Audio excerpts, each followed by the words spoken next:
আনন্দ হয়ে গেল। আনন্দের বাঁধ যেন ভেঙে নাই, বরঞ্চ শক্ত হলো।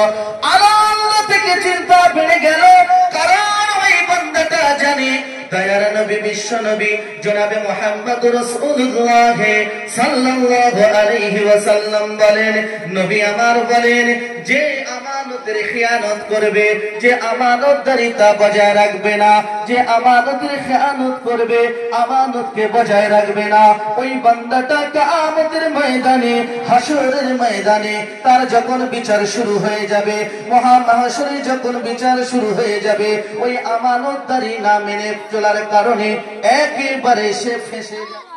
এই আমানতদারি বজায় না কারণে তার জাহান্নাম হয়ে যেতে পারে।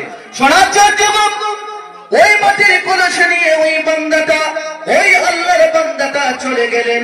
যে বান্দাটার কাছে ওই জায়গাটা ক্রয় করেছে, মাটি ওই ভোর সোনা ভর্তি, রূপ জহরাত ভর্তি কলস নিয়ে ওই বাড়িওয়ালার বাড়ি পৌঁছে যায়। বাড়িওয়ালাকে ডাক দিয়ে বলে, ভাই একটা বার তুমি কি বাইরে আসবে ভাই? ওই ভাইটা বাইরে এলো, সালাম কালাম করলেন, ভাই দেখো একটা জিনিস উপহার তোমার জন্য এনেছি। ওই ব্যক্তিটা বললেন, ভাই আমার জন্য তুমি কি উপহার এনেছো?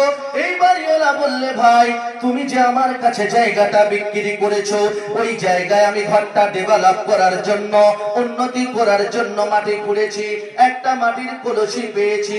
এই কলসিটা একবার খুলে দেখো, হিরে জহরাত দিয়ে ভরা, এই কলসির ভিতর রূপা সোনা দিয়ে ভরা, এটা হলো তোমার কলসি ভাই, তুমি নিয়ে নাও। হ্যাঁ গো, রাগ হচ্ছে মনে হয়, ফেরত দিচ্ছে বলে? তাহলে সুবহানাল্লাহ গেল কোথায়? হ্যাঁ গো, কলসি ফেরত দিচ্ছে।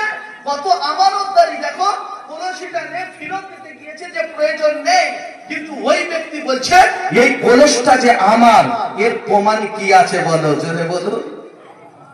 এই আমাদের মতন হলে ভাই, তোমাদের এখানে সব ভালো, তোমাদের কারণ বলি, আমাদের ওখানে যদি এইরকম হয়েছে, অবস্থা খুব খারাপ। 5 টাকার কয়েন পড়ে যদি থেকেছে, আর পাশে যদি 2-5টা লোক দাঁড়িয়ে থেকেছে, আর ও যদি দেখতে পেয়েছে, ও ওরকম কৌশল অবলম্বন করবে, গুণে শেষ করা যাবে না।